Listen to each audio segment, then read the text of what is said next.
and welcome back to my channel. Today, I have a very exciting guest on Pizza Talk that I'm so stoked you're here. And I've already told you like 80 times because we were just chilling for like probably an hour and a half before we filmed this. That is very true. Just talking it up. But this is Miss Arden Rose. Hello. We were just waiting for the lighting to get really nice, yeah, you know? just to get nice and sensual with the lighting.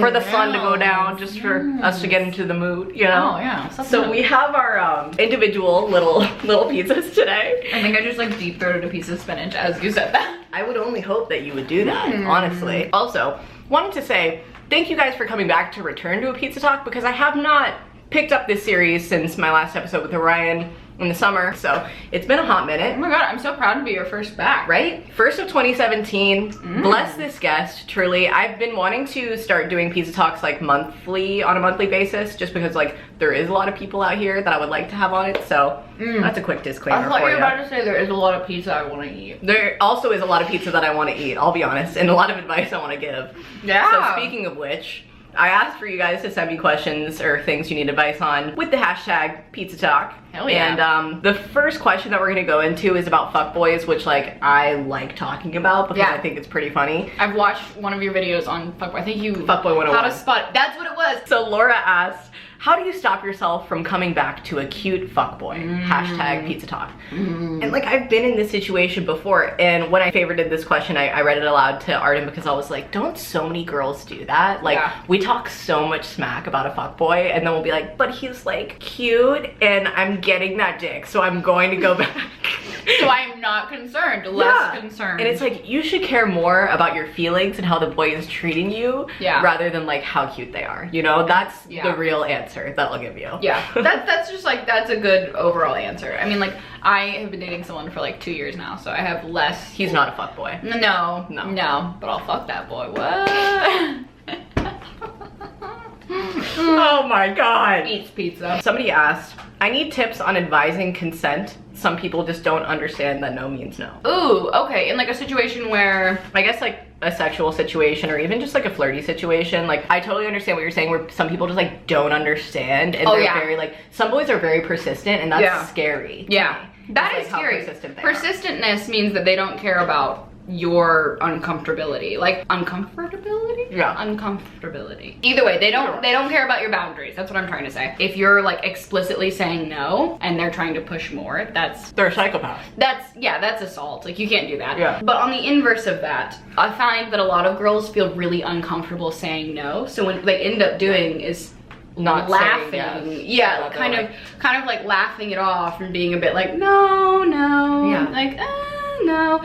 Like if you're in a situation, you do not have to make the other person feel comfortable. No. That's what I've learned. Like if someone is being like a sexual aggressor and you do not want to be part of it, you don't have to be nice, you don't have to be polite, you don't have to be anything other than to like protect your own ass. Like, exactly. If it seems like he's about to get like violent, you can be nice just to get out of the situation, but never feel uncomfortable about being like a strong lady and saying no.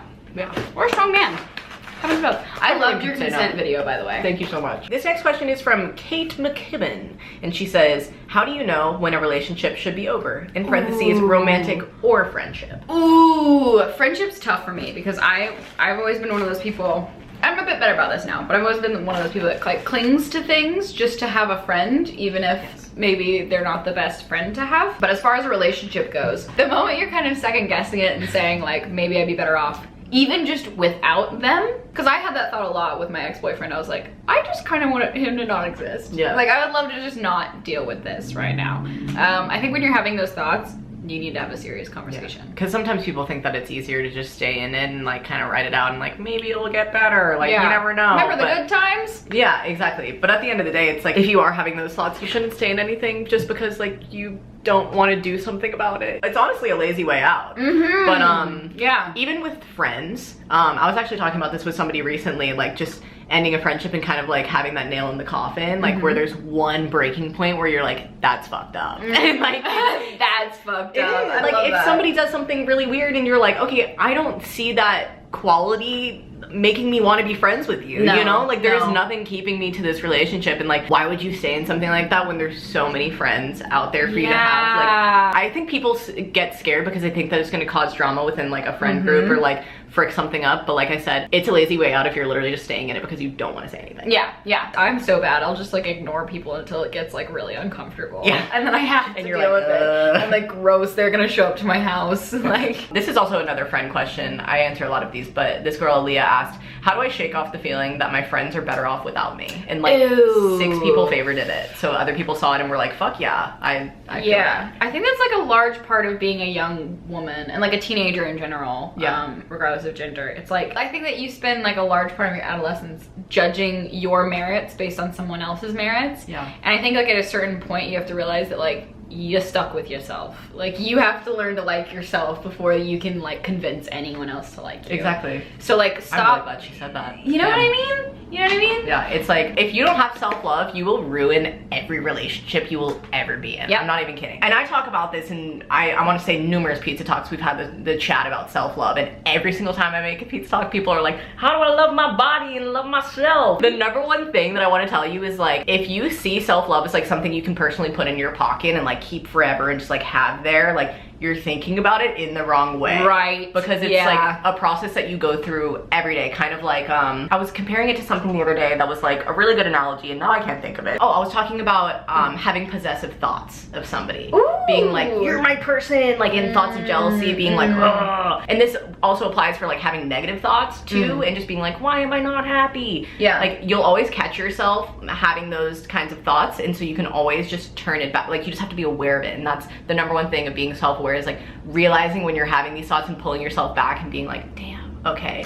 And then you silence yourself a little bit and you're like, what can I do next? Like to actually grow with this and like fall into a pattern with your thinking, because that's just what it is. Yeah. Like that's how It's you a habit. how you relearn a habit. It's like also a judgment. Like if you just silence yourself and you're like, I'm not gonna like fucking engage in this right now. And like I'm not gonna. Yeah, then you'll learn that in other social settings. So that's what self-love is. It's like literally just learning to love yourself every single fucking day, not like having it and just keeping it and being like, I have her now. Yes, I love myself she so is much. me. I got it on Amazon for 20 bucks. Yeah, exactly. It's like people think that's what it is, and like you can just get it and like Obtain it and keep it. Tangible, like it's a tangible thing when it's not. No, it's a feeling. It's not like we went off the bandwagon of our question. Maybe. You know what I mean. But it ties into the question. Yeah.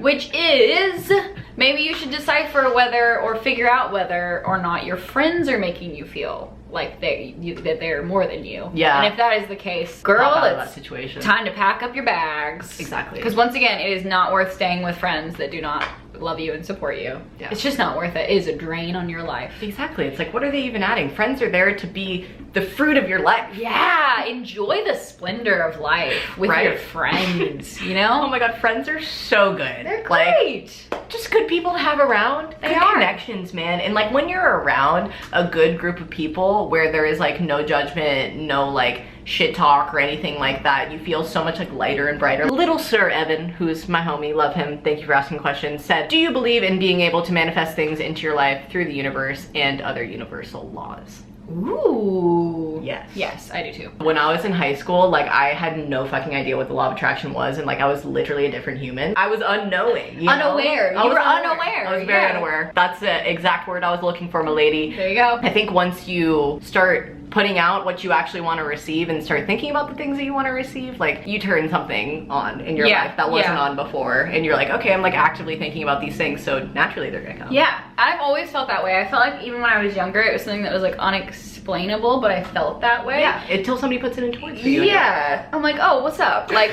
when I was younger, of course, like I grew up in a Christian household, so like the law of attraction was more like you do good things so God will provide for you. It was like, oh wait, this is just how I feel about like positivity and mindset. Like when I've been negative and had a down week, my life has a down week. Also, that's been something that like Will and I have talked about, because he'll be like, you're just always so positive all the time. How do you do that? And I'm like, because there's literally no point in being negative. Yeah, it's like I could complain for the rest of this video and just sit here and talk about random shit that's going on in the world, but it's like, why not just look up at like what you can do as a person in your own existence? Yeah. And that actually leads me into the next question that I wanted to talk about, because so many of you asked, how do you deal with the overwhelming amount of hate that is in the world? And like somebody else said kind of the same thing and was like, how do you stay positive when there's like literally such a shitstorm in at least America right now? Yeah, we talked about this a bit earlier, so I feel like we've had this discussion. We've been growing. We've been brewing. You know, witches brew. It's happened.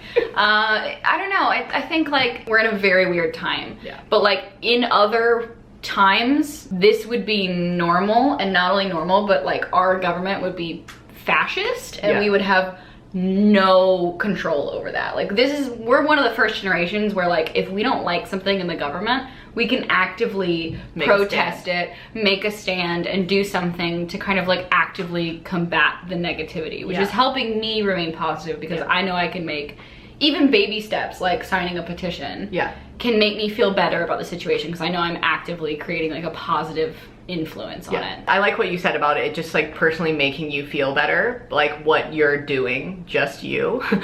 Because when you think of the bigger picture, you seem and feel so fucking small. Overwhelmed, tiny. Yeah, you're like, what can I do when like he's just putting all of these laws into action that I don't approve of, and like I live here, so it affects me and so many other people. And it's representative of me. Exactly. Yeah. And like it's saddening, and I understand that, and you just have to dude, it's like, it's so hard for me to even talk about this because it bums me out so much. I know. But like as a person, you just need to be like, you know what?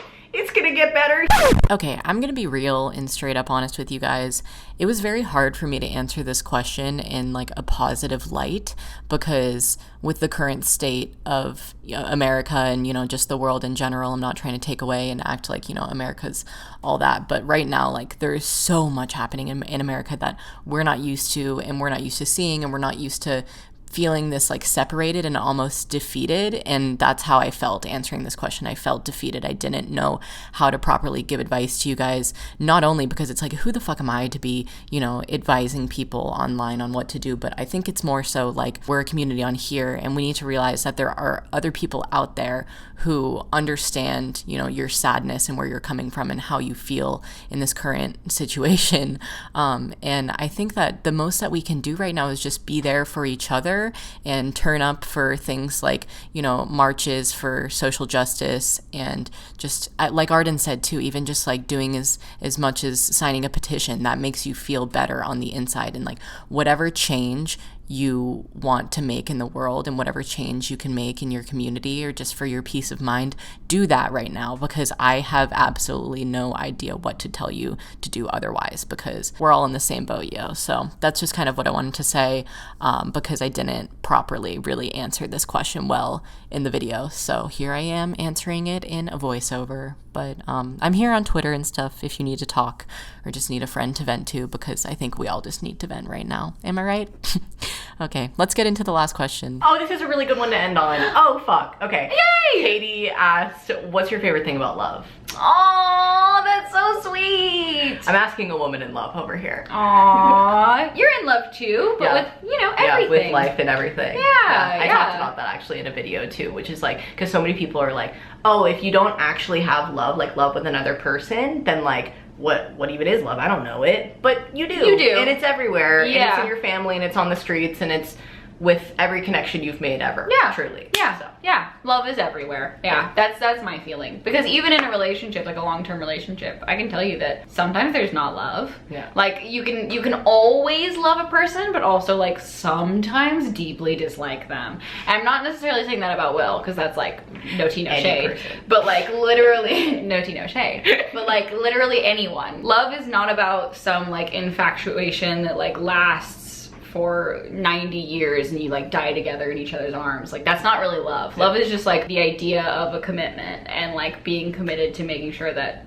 whatever else is in your world, like that will always be important to you. Yeah, and like, like that's what I like feel a like it root, is. like something to come home to. Yeah. Like I don't know. I feel like love is important. Yeah. Because whatever I place importance on in my life, I know that is love to me. Yeah. Like if I would do anything for something in my life, I know that's love. That's a damn good answer. Love is important. I think my favorite thing about love is that it's literally everywhere. Like that's what I'm gonna probably say. I've seen you, what video did you do where you were talking about love being? It was called What the World Needs Love. Yes! I was like, oh, I remember this one. Holy shit. Well, Arden, thank you so much for coming on this show. Oh, it was really thanks great. for having me. Please go and subscribe to Arden, by the way, because she's my bae. Like if I were to say I have one bae, this is my bae. Aww. Anyways, thank you so much for having me on too, by the way. I'm so glad I finally like bombarded into your apartment because it's so cute. Please. Yeah, anytime. You are welcome. Just bombard my door down. I will. It's okay, I will. I'll be here. Okay, well, we're gonna hit the hay. Probably not now, but like on this video. Yeah. Yeah, okay. Yeah. Well, have a great day or night whenever you're watching this. Love you guys so much. Stay smiling. Bye. Bye. I will make the change. I need a change, it's evident. Our transformation